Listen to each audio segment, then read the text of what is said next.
我要回家了，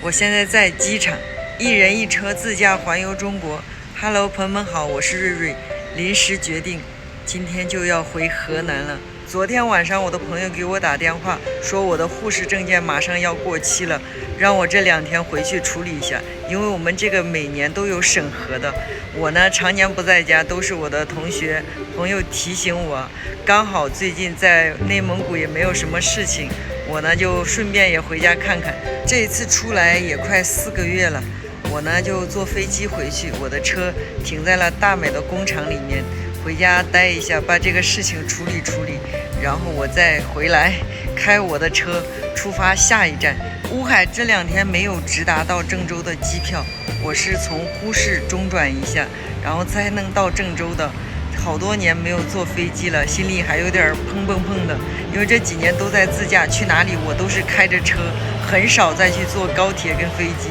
飞机还是这几年的第一次坐。今天就给大家记录我回家的维乐狗，跟着我的镜头一起欣赏美丽的风景。